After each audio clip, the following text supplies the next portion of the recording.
What's going on, Exile? Welcome to my Scourge Arrow Deadeye based on Ignite and Fire damage. The overall damage is actually quite crazy and you don't really need that great of gear to really make it work.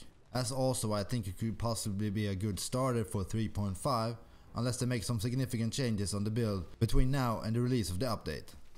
It was good for mapping, bosses and delving, and if you want to see the entire rebuilder fight, then I put that at the last section of the video. But if you want to see the items that I use for this build, then just keep watching and we'll head over to that section now.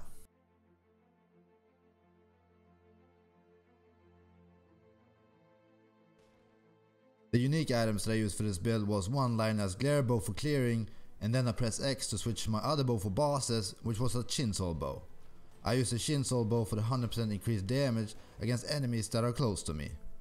Then I used 2 signal fire quivers for the fire conversion and extra fire damage. For helm I used a Starconia's head for the evasion, life and attack speed. And then for body armor I went for a lore weave for the extra damage, but you could easily use a tabula, a belly of the beast, a queen of the forest, a shaper armor, anything you like basically.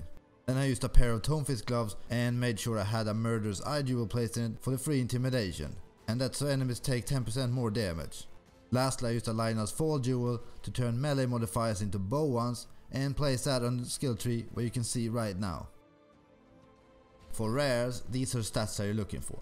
Basically you want life and resist on all of your items, but make sure fire res is higher or equal to the other resistances to take full advantage of the Wise Oak Flask. For jewels I went for fire damage to attacks, fire damage to bow attacks, life and crit multiplier. For the rings and amulet I also went for extra elemental damage. For flasks I used a life flask with immune to bleeding, and a serious promise, a silver flask with immune to freeze, a diamond flask with immune to curses, and a wise oak. You could possibly use a quicksilver flask instead of the wise oak while mapping if you prefer.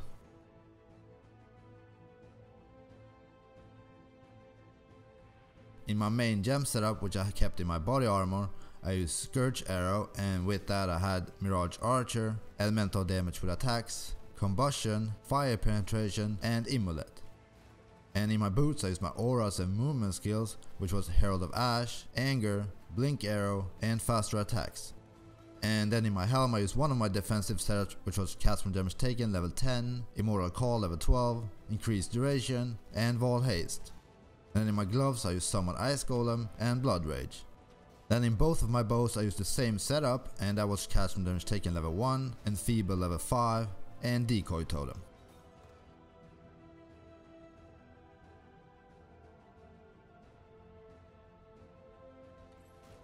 For skills, these are the progressions that I went with. I focused primarily on life, bow and crit damage, and some extra jewel and elemental damage nodes. I also picked up acrobatics for the extra 30% chance to dodge attacks. The life and mana leech I get from the claw nodes that I transferred to bow nodes with the Lionel's Fall jewel. For Ascendancy I first picked up Gathering Winds for Tailwind, and I did that for the extra evasion and to make myself faster. Then I got Fast and Deadly for the extra accuracy, attack speed and Blink Arrow cooldown reduction.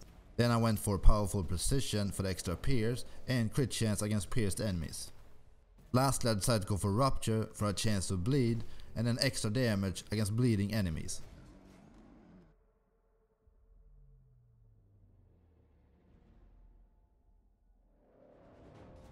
For Pantheon I went for Soul of Lunaris as Major Guard for physical damage reduction as well as some increased movement speed.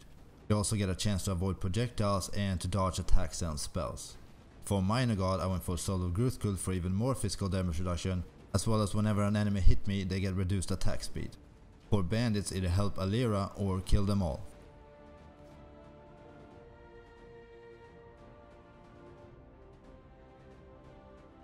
For leveling, I more or less always recommend using a tabula rasa, and this build is no different. If you don't have one yourself, you can farm it by collecting 9 humility cards from the Blood Aqueduct area in Act 9. I level with Split Arrow between level 1 and level 12, and then switch over to Rain of Arrows and use that until level 28, and that's when I started using Scourge Arrow. Unique items that I used while leveling include the Quill Rainbow from level 5, and then I used that until level 36 when I started using a Silver Bow.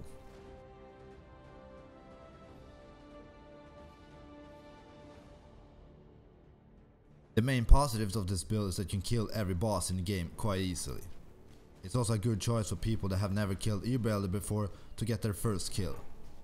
It's good for delving and mapping, even if small spaces like doors can be annoying just because of the Scourge Arrow mechanics. It should also be a pretty good league starter, as you don't need a lot of links on your bows, and you should manage with just one of the weapons plus a tabula or a 5-link body armor. The negatives include not being able to run reflect mods, and no leech mods are pretty annoying. I've also heard people finding the channeling part of the skill an issue, so I include that as a negative as well. Even if I find it worked great myself, you just have to get used to enemies not exploding instantly. Overall, a very fun and powerful build to play, and maybe you want to try the build out, maybe not, but either way I hope I'll catch you in that next video. And here's the rest of the Uber Elder fight.